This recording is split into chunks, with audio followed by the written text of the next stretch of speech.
Good evening और happy सबत। मैं परमेश्वर पिता का धन्यवाद देती हूँ कि उसने हमें फिर से अपने भवन में आने के लिए हमारी मदद और सहायता की है। और मैं आप सबों का भी भागील राम चर्च में स्वागत करती हूँ। और जितने भी इस भवन में उपस्थित हैं, मैं आप सबका स्वागत करती हूँ, धन्यवाद देती हूँ, क्योंकि आप सब ने मिल करके परमेश्वर की स्तुति महिमा कर सके हैं। और मैं मिसेस बेनोनी को भी धन्यवाद देती हूँ जो सॉन्ग सर्विस में अगुवाई की है। आइए हम परमेश्वर पिता का धन्यवाद दें और वो हमें आज सबत का वेलकम के लिए अपने पवित्र भवन में इकट्ठा किया है। और हम गीतों को गा करके उसकी हम स्तुति महिमा किए हैं। और अपने सभा को शुरू करने से पहले हम अपनी गीत की किताब खोलेंगे और हम गीत गाएंगे। सॉन्ग नंबर 24, आ देर न करके यीशु के पास। Song number 24। सभी अपने स्थानों पर खड़े हो जाएंगे।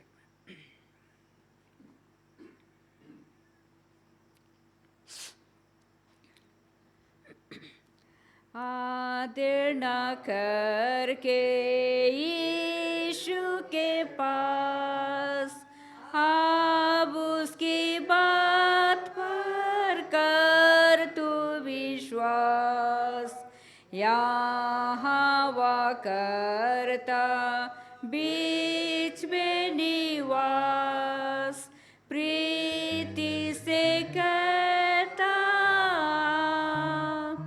खुशी खुशी तब हम करेंगे, पाप से जब छुटकारा पावेंगे। और तेरे साथ हम नित रहेंगे, स्वर्गीय स्थानों में। लड़के भी आवे सुन उसकी बात, धनु से होवे हर दिन और रात। यीशु को माने सब देश और जात, अब देर न करके खुशी खुशी तब हम करेंगे, पाप से जब छुटकारा पावेंगे। और तेरे साथ हम नित रहेंगे, स्वर्गीय स्थानों में। यीशु को बीच में आप पहचान, सुन उसकी बात और मनी से मान। प्रेम से वह बोलता दे अपना कान, हाँ मेरे लड़के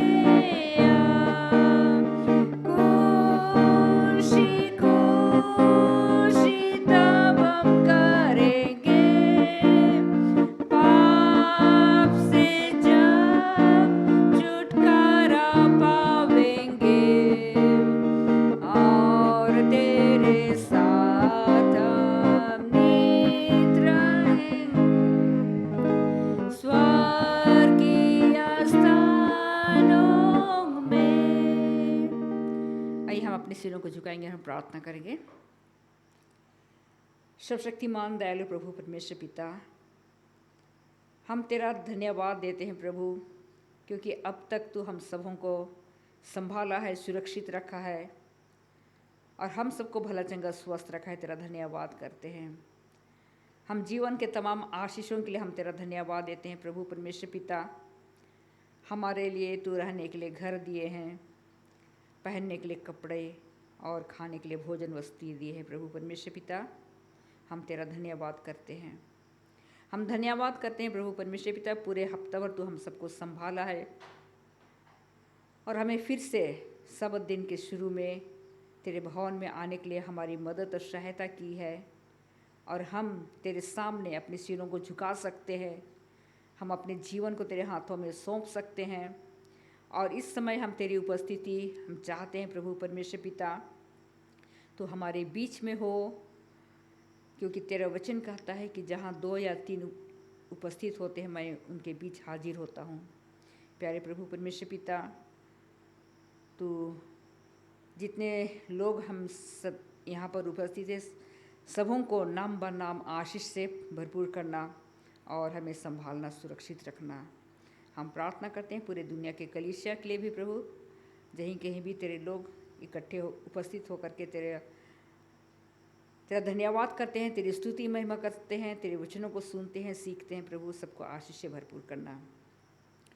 और विशेष रूप से मैं प्रार्थना करती हैं जितने भी बुजुर्ग लोग हैं प्रभु, रिटायरी लोग हैं, उन सबों को, मिसेस टूडू को और सबको हम तेरे हाथों में सौंपते हैं। तो सबकी अगुवाई, मदद और सहायता करना, अपने सुरक्षित हाथों में संभाले रखना। प्रार्थना करती हूँ प्रभु, इस समय जो कुछ भी मैं वचन तैयार की हूँ मैं उसको अच्छी तरह से बोल सकूं प्रभु, और इन वचनों के सुनने के द्वारा हम आशीषित हों और अपने जीवन को तेरे हाथों में सौंपते हुए हम तेरे आगमन के लिए हम बाट जोहने वाले हो सके। हमारे हर प्रकार के गुनाहों को, गलतियों को तू माफ़ कर। इस प्रार्थना को यीशु मसीह के नाम से मांगते हैं, तू दया करके सुनो, ग्रहण कर। आमीन।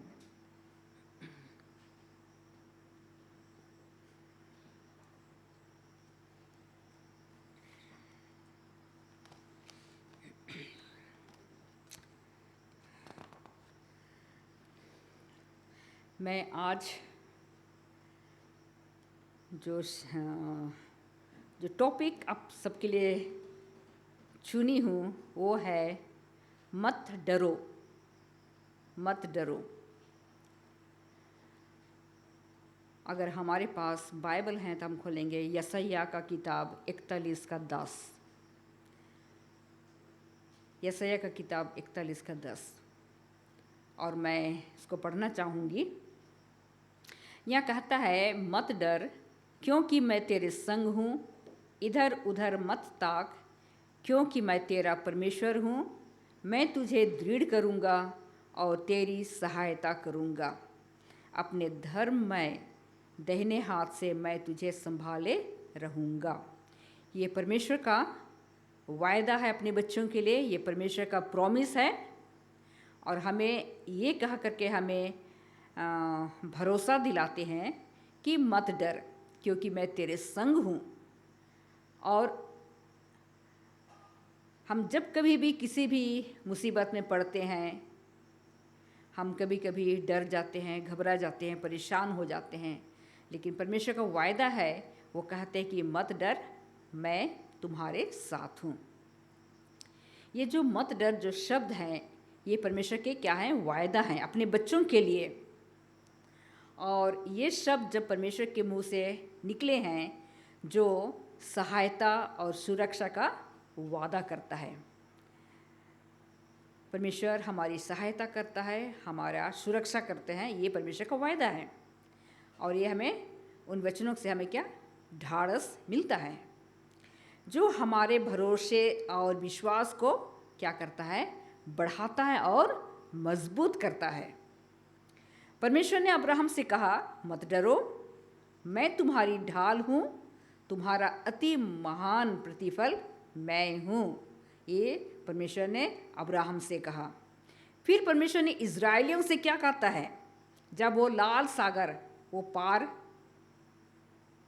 करने वाले थे, उसमें कहता है कि मत डरो, खड़े खड़े वह उद्धार का काम देखो जो यहोवा आज तुम्हारे लिए करेगा।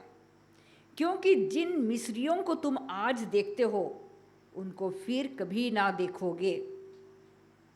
और हम वाकई में हम जब वचन में देखते हैं तो किस रीति से परमेश्वर उन लोगों को, अपने बच्चों को वो लाल समुद्र से क्या करता है, वो पार करता है। हम सबको ये अच्छी रीति से जानते हैं कि किस रीति से ये जो इज़राइली लोग थे, परमेश्वर के लोग थे, जो लाल सागर उनका सामने था और पीछे से उनके जो शत्रु उनका पीछा किए थे, मिस्री लोग, लेकिन वो घबरा गए थे। लेकिन परमेश्वर कहा मत डरो, और आज तुम लोग क्या, उद्धार का काम देखो। और परमेश्वर ने किया और उनको लाल समुद्र से पार कर लेते हैं।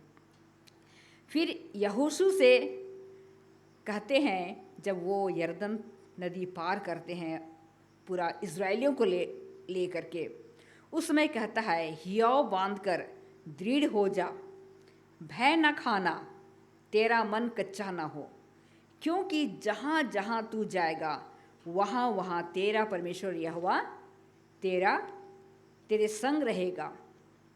ये उसने यहोशू से कहता है। फिर जो बेतलेहम के जो चरवाहे जो थे, वो गडेरिए जो मैदान में अपने भेड़ों को ले करके वो क्या कर रहे थे, चरा रहे थे, और रात के समय था, अंधेरे के समय था, और कहता है परमेश्वर के दूत वहाँ आते हैं और क्या कहते हैं कि मत डरो, क्योंकि देखो मैं तुम्हें बड़े आनंद का सुसमाचार सुनाता हूँ, जो सब लोगों के लिए होगा, कि आज दाऊद के नगर में तुम्हारे लिए एक उद्धारकर्ता जन्मा है, और यही मसीह प्रभु है। तो हम देखते हैं कि परमेश्वर चाहता है हम उसके प्रेम पर, परमेश्वर के प्रेम पर क्या करें, भरोसा करें और हम आशा रखें, क्योंकि परमेश्वर के प्रेम में कोई डर नहीं है। परमेश्वर सच्चा है, परमेश्वर का प्रेम सच्चा है, और सच्चा प्रेम डर को क्या करता है, बाहर निकाल देता है। ये डर कहाँ से शुरू हुआ, कब शुरू हुआ? जब हम उत्पत्ति का किताब पढ़ते हैं, उत्पत्ति का किताब 3:10, यहाँ लिखता है उसने यानी आदम ने कहा, परमेश्वर से कहा, मैं तेरा शब्द बारी में सुनकर क्या हो गया, डर गया, क्योंकि मैं नंगा था और इसलिए मैं छिप गया। यह डर आदम की वाटिका में शुरू हुआ, जब क्या हुए, उन्होंने पाप किया, परमेश्वर का आज्ञा का उल्लंघन किया, और जब उन्होंने पाप किया तो उनके मन में क्या हुआ, डर पैदा हुआ, डर उत्पन्न हुआ, और इससे पहले वो नहीं डरते थे। और आज पाप करने के बाद वहाँ से डर शुरू हुआ। और फिर बोलता है, पाप के परिणाम स्वरूप की पहली महत्वपूर्ण गवाही के रूप में भाषा में डर शब्द दिखाई दिया। सबसे पहले क्या हुआ, डर, है ना। जब वो लोग फल खाए तो फिर उनके शरीर में बदलाव आया, और फिर ये भी देखे कि हम क्या हैं, नंगे हैं। और जब रोज़ परमेश्वर उनसे मिलने के लिए आता था आदम की वाटिका में, वो बहुत खुशी और आनंद के साथ वो जाते थे परमेश्वर से मिलने के लिए। लेकिन आज परमेश्वर का आज्ञा का उल्लंघन करने के बाद वो आप क्या करें, परमेश्वर से छुप रहे हैं, क्योंकि वो डर गए हैं। और फिर बोलता है कि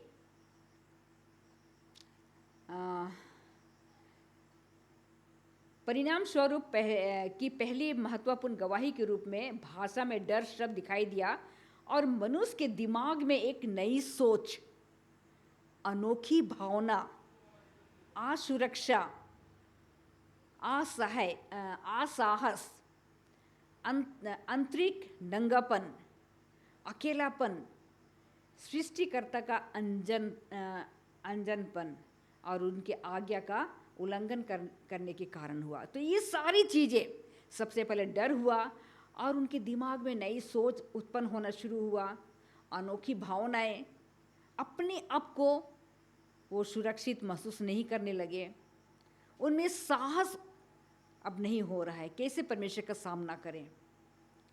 फिर वो देखी कि हम तो नंगा हैं, हम नंगे हैं, हम परमेश्वर के सामने हम कैसे जाएं। और अकेलापन महसूस होने लगा। फिर अचानक सृष्टिकर्ता जब आते हैं तो उनके साथ एक अनजान से उन्होंने क्या करना शुरू किया कि हम नहीं पहचानते। इस प्रकार से उनके मन में हुआ। नहीं तो पहले वो खुशी खुशी वो परमेश्वर से मिलते थे, और ये सारी चीज़ें परमेश्वर का आज्ञा का उल्लंघन करने के द्वारा हुआ। और उस समय के बाद, उस समय से अब तक इस दुनिया में डर साम्राज्य स्थापित हो गया, और उसके बाद से हर एक मनुष्य के मन में डर उत्पन्न हो गया, डर पैदा हो गया, और मनुष्य डरता है। और बोलता है कि कैन का डर किस प्रकार था। अपने भाई हाबिल को मरने के बाद कैसा वो डर गया, क्योंकि वो जब अपना भाई हाबिल को मारता है और वो फिर परमेश्वर की दृष्टि से, परमेश्वर के सामने से वो क्या होता है, भागता है। क्यों भागता है? क्योंकि उसके मन में डर पैदा हो गया। वो सोचने लगे कि मैंने जो किया वो गलत किया। अब वो परमेश्वर से डर गया, परमेश्वर की उपस्थिति से वो भागने लगा। भजन संहिता 56:3 में दाऊद बोलता है, जिस समय मुझे डर लगेगा मैं तुझ पर भरोसा रखूंगा। याकूब बहुत अधिक डर का अनुभव किया जब अपने भाई एसाव के साथ वो मिलने के लिए या मुलाकात करने के लिए जा रहा था। बहुत बड़ा भीड़ लेकर के ये भी याकूब भी निकला था, अपना पूरा परिवार, अपना सब कुछ लेकर के। और एसाव जब आ रहा है भी, वो भी बहुत सारे लोगों के साथ वो आ रहा है, और वो याकूब डर जाता है क्योंकि काफ़ी समय हो चुका था। वो एसाव से क्या किया था, धोखा किया था। अब वो इससे मिलने के लिए डरता है। मूसा फिरौन राजा से डरकर वो भाग जाता है, रेगिस्तान भाग जाता है, क्योंकि मूसा सोचने लगा कि मैंने जिस मनुष्य को मारा तो ये ज़रूर वो खबर राजा के पास पहुंच गया है। अब वो मुझे छोड़ेगा नहीं, वो मुझे जिंदा नहीं छोड़ेगा, बल्कि वो मुझे क्या करेगा, मार डालेगा। और इसी डर से वो क्या करता है, वो रेगिस्तान भाग जाता है। एलिया नबी इजेबेल रानी के द्वारा जो धमकी वो दी गई, उसके कारण वो उससे भाग जाता है, वो डर से भाग जाता है। आज हमें डरना नहीं चाहिए। परमेश्वर हम सबों से क्या करते हैं, प्रेम करते हैं। हमें उनके वायदों पर विश्वास करना है, उसके वायदों पर हमें भरोसा करना है। क्या वायदा किया है कि मत डर, मैं तुम्हारे साथ हूँ, मैं तुम्हारी रक्षा करूँगा, जहीं कहीं भी तू जाएगा मैं तुम्हारे साथ रहूँगा और अपने दाहिने हाथ से तुझे संभाले रखूँगा। तो इस वायदे को हम क्या करें, हमेशा याद रखें और हम कभी ना डरें। हमें फिर से अपने पास उस अनंत राज्य में ले जाने का वायदा किए हैं परमेश्वर। तो हमें क्यों डरना चाहिए? हमें डरना नहीं है। जब कभी भी हमारे सामने कोई ऐसी मुसीबत आती है, कोई ऐसा परेशानी आती है, हम अपने जीवन में क्या करें, परमेश्वर को याद करें, परमेश्वर के उन वायदों को याद करें जो इतने सारे लोगों के बारे में हमने पढ़ा।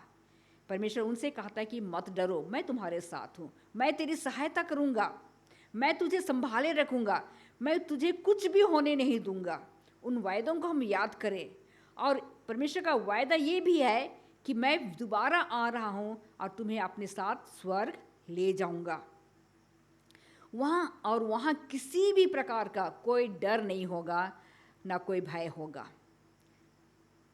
जैसा शुरू में आदम और हवा को परमेश्वर ने बनाया था, उनका सृष्टि किया था, वो कितना खुशी और आनंद के साथ रहते थे।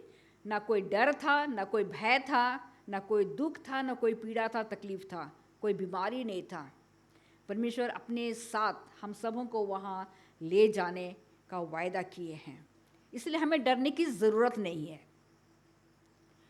हमें डरना है तो उस आने वाले न्याय से डरना है।